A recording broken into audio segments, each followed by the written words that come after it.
What is up, you guys? It is your girl Megan, and I'm back with another video to tell you guys about what you can do in Georgia.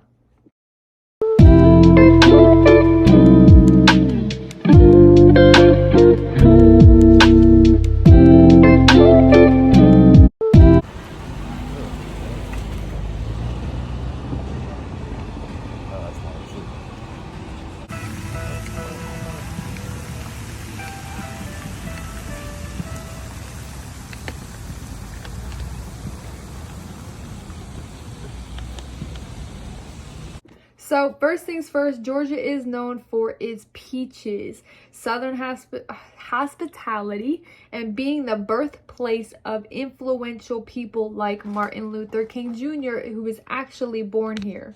It is the second largest state east of the Mississippi River. Georgia actually, believe it or not, has 159 counties. So there is plenty to do. Georgia actually became a state in 1788, and it was founded by James Oglethorpe, who landed in Savannah. It was actually one of the very first 13 colonies. So things to do. Like I said, we're going to be focusing a little bit more on the more populated counties, which is Atlanta. So we're going to focus on Atlanta first. So what you can do is you can do the Georgia Aquarium. It's a public aquarium, and it has hundreds of thousands of animals across 7 major exhibits. Huge. It's one of the largest aquariums that actually are known. So it's definitely, it has so many things to do, and I'm so excited to tell you all about it, because when I found out about it, I was like, you can do that at an aquarium? Yes, you can. It uses 11 million gallons of water. That's crazy. What you can see a zebra shark, a sea lion, shark and stingray encounter, whale shark, and jellyfish. So there's a lot of animals that you can see, but that's not it. You can actually swim with dolphins. You can swim with sharks in a cave. You can scuba dive in that same cave and swim with sharks. You can have a beluga encounter, penguin encounter, dive with whale sharks, manta rays, and thousands of different fish. Like, you can do that at an aquarium? Yes, you can. So here's where it gets a little tricky. So you can actually get a city pass. Now, a city pass is basically tickets to more of the more famous things that you can do in the city. So it usually gets, 5 of the top rated things that you can do in the city, and they bundle it together. So you basically save like 45% on the tickets. So you can have access to 3 of their choices, and then 2 of your choice. So you can have access to the Georgia Aquarium, the World of Coca-Cola, and the Atlanta Zoo, which is actually really good for kids. So 2 of your choices that you can choose from, you can either choose from the Fernbank Museum, which you can discover dinos, live animals, and you can actually see sloths, which is so cute. You can see ancient fossils, prehistoric cultures, and you can actually, discover the science discoveries over the years. If you're an adult and you want to go there without your kids, you can, because they have activities for adults such as Fernbank After Dark with specialty drinks. So you can kind of go and chill. You can go hang out at the canopy out back in the 75 acres and just kind of socialize with, margaritas or specialty drinks of your choice. Or they have a luau night. So if you're into like Hawaii, festivities, or, if you've ever been to Hawaii or you're Hawaiian, definitely go check that out. Choice number 2 for the city pass, pick of your choice. And now this is for football lovers. You can take a little tour on the Sponsored by Chick-fil-A. You can choose the College Hall of Fame to educate you and help college football lovers understand the passion of football. There's this thing called the Quad, and this is where you begin the journey by getting an all-access pass and see your college football helmet on a 3-story wall that showcases all the college football teams. They actually have a more interactive thing, which is an indoor playing, which is you can run through the touchdown stone tunnel and you can experience the thrill as the players do and test your arm skills and see if you can kick a 20-yard field goal. You can actually go on the field that they have and you can play for yourself. And if you have kids, they can play for themselves too. And you can really kind of bring out your love of football on the field. So that is choice number 2. And then another thing that you can do is the Clark Gallery, which is like a game day theater, which kind of helps you understand why Chick-fil-A loves college so much. And it has all of the jerseys of all of the, you know, more famous football players. Or you can go to the Kia Build a Champion and how football players came to be. So like, for example, Tom Brady. You can go and you can kind of see his story about how he came to be a football player. Or you can go to the Hall of Fame, which is every broken record, trophy, hoisting memory is held here. So if you have a college football player that broke a record, their trophy and their memorabilia is going to be here. So stop and take a look and honor your favorite football player. So it's really just an educational, you know, kind of museum, I would say. It's more of like a Hall of Fame to really, you know, recognize and help you become educated on who your football player is and why they are who they are. Choice number 3. You can go to the National Center for Civil and Human Rights Center. So this is a typical visit, lasts about 90 minutes to 2 hours. You can get a tour or you can just kind of walk through like you would a museum. Simply put, freedom and dignity are basic human rights. So you can get a first-hand view of who the civil rights movement leaders are and why they are who they are and why they did what they did, and really get an understanding of how they came to be involved in that movement. You can take a full history walk through different human rights movements and people such as Rosa Parks, Martin Luther King Jr., Nelson Mandela, which is the first Black president in Africa, Eleanor Roosevelt, who is known as the mother of human rights, and she led the charge to create the Universal Declaration of Human Rights and later named the First Lady of the World. So you can really, and that's not all of them, but you can really get a feel of who these people are and how they changed our world through civil rights and human rights movements and how they changed the world for it to be what it is today. So those are your 3 choices, and you get to pick 2 of them. So let me help you understand. So you get a city pass and you save 45% on it, right? And you get the Georgia Aquarium, the World of Coca-Cola, and the Zoo Atlanta. So you get 3 of those included. And then they give you 3 more options, like the Fernbank Museum, the College Hall of Fame, and then you get the National Center for Human Rights. So you can only pick 2 of those. So you get 5 options. So that is the city pass, and I would recommend definitely trying that out, especially if you're kind of new to Atlanta and you don't really know what to do. Those are really educational, you know, museums. Those were the top rated, the 5 top rated. So I would personally go and check them out, and I recommend you to go check them out as well. Fast forward, I'm going to take you through the world of Coca-Cola. Journey through the history of Coke and how it started to now. You have taste testing, and you can even chill with the polar bear. How cool is that? You can explore the 135 years of Coca-Cola memories, as well as see the 30 different countries presented in the loft, which is the loft is helping you walk through the 135 years of Coca-Cola and how it was 135 years ago versus how it is now. So that's what's called the loft. Items in the loft. You have syrup dated back to 1896. You have Coca-Cola beach pants in 1970. You have some of the most well-known international and historic ads for Coca-Cola right there. So like, this will help us understand who Coke is and why they came to be who they are.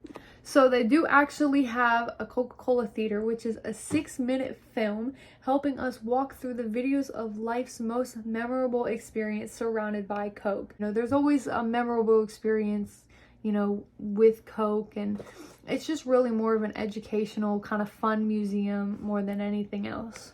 So this lighting is not any better, but I had to move it.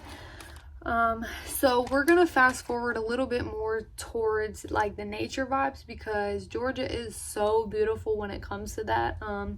I know people probably think Atlanta when it comes to Georgia, but you have a lot of things to do. Like you can hike Springer Mountain, which actually brings you to the Appalachian Mountain Trails, which brings you to the 729 foot Amicalola Falls, which I'm telling you, if you have not seen it, it is to die for.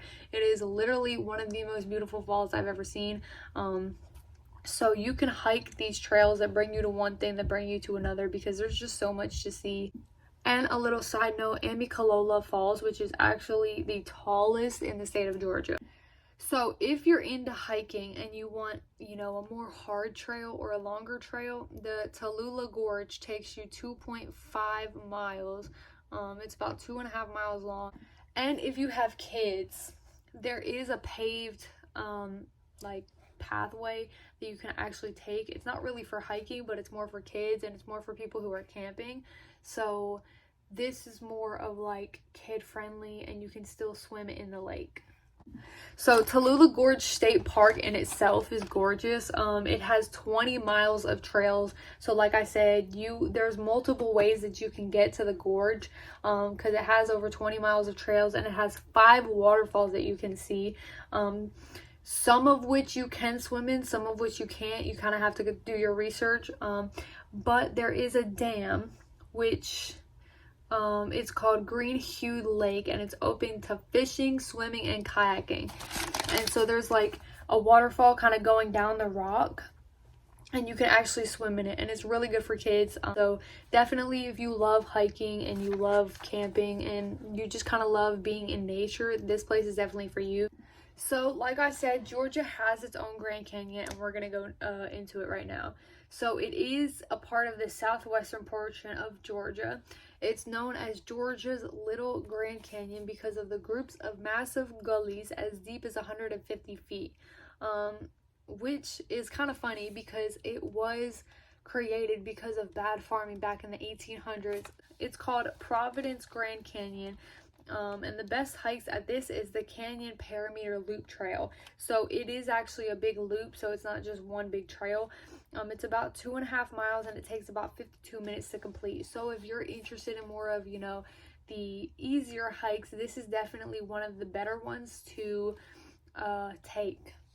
For a tougher trail, there is a 6.6 mile trail, and it's called the Backcountry Trail Loop. So it's also a big loop, but it's about 6.5 miles long.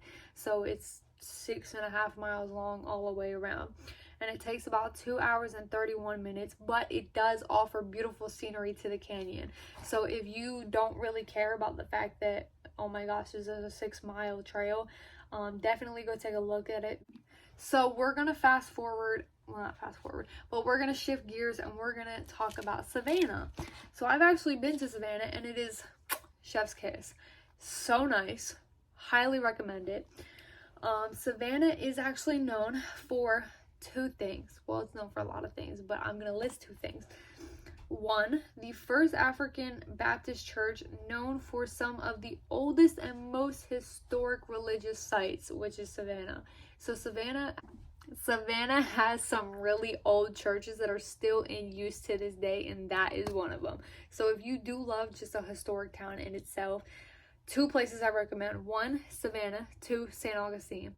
And of course, if you know the famous Forrest Gump scene, this park is known for where Forrest Gump was sitting on the bench and telling a story about his life. So the bench in itself is actually in a museum, but you can see where the scene was shot. So I've actually been there. Like I said, it's kind of like, it's just a big circle in the middle of, like, you can drive around the park. The bench is actually on the outer part of the road. So if you were to park somewhere and walk to the park, I recommend doing that, because if you were to go and drive to see where the bench is, you would have to like stop in the middle of traffic. So I recommend like parking a little bit away and walking to the park. That way you're not stopping to look at the bench in the area where it was shot and backing up traffic.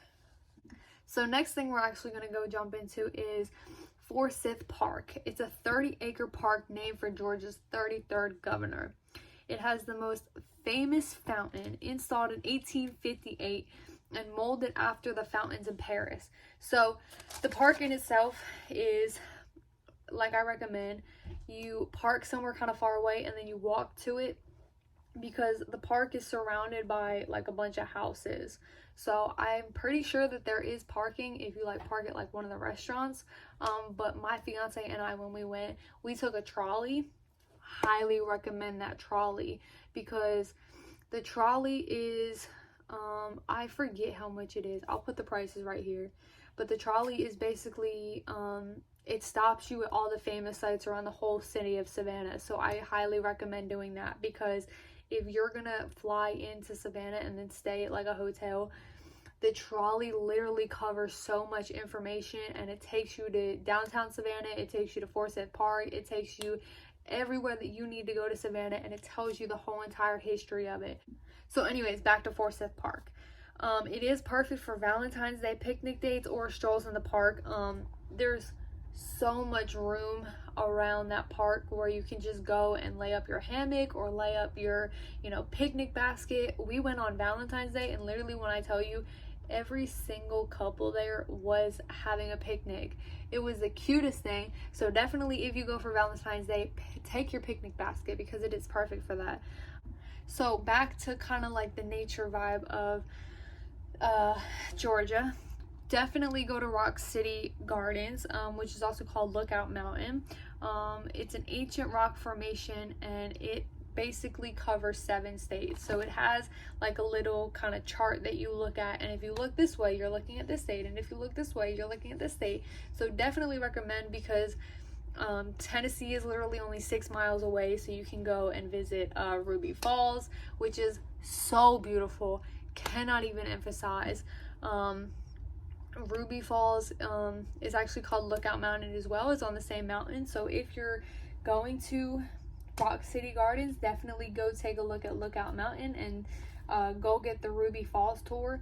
And because you can see the waterfall inside of the cave, and it's a great experience. I don't want to tell you all about it because that's what the tour guide is for, but definitely if you go to Georgia, take a look at Lookout Mountain. It has a 400-foot enchanted trail. It's 6 miles from downtown Chattanooga. It has a garden with over 400 native plant species. So if you're a garden junkie like I am, I love plants and flowers, this one is definitely for you. The actual Lookout Mountain opened in 1932, so it actually hasn't been open that long. It has a 90-foot waterfall that you can kind of go to the side, and the bridge is about 180 feet long, so you can actually go all the way out and you can see, the Rocky Mountains, and it's definitely just a gorgeous place to be. It really gives you an idea of how big Georgia is, and the mountains that it has to offer. So if you're more of like a hiker, you can go, it's literally called this. It's called Fat Man's Cavern Squeeze. It's like a little tiny cavern that you literally try and squeeze in.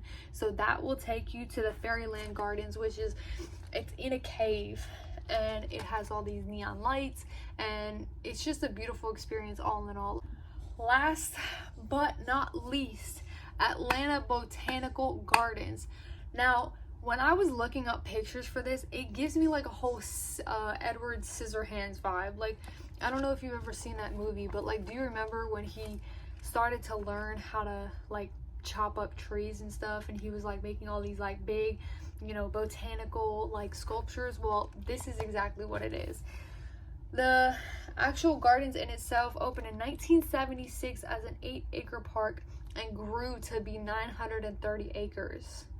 Now, if that isn't growth, I don't know what is. The garden's basic mission is to develop and maintain plant collections to educate others.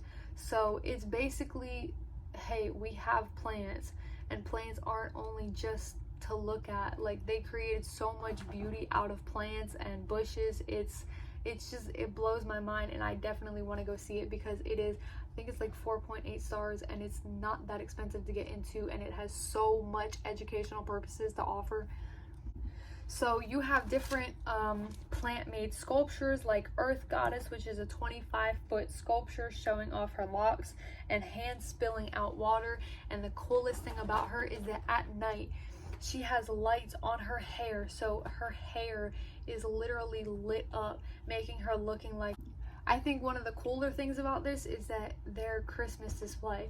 So whenever it's Christmas, all of the Christmas lights are literally all around the you know, sculptures. So not only do you get like a botanical garden kind of feel, but you get a whole Christmas display, and it looks really cool with how it's lit up, because it's like a snake or whatever, and it's like lit up, and it's a whole like line of lights, and it's just gorgeous. I just can't put into words how cool it is.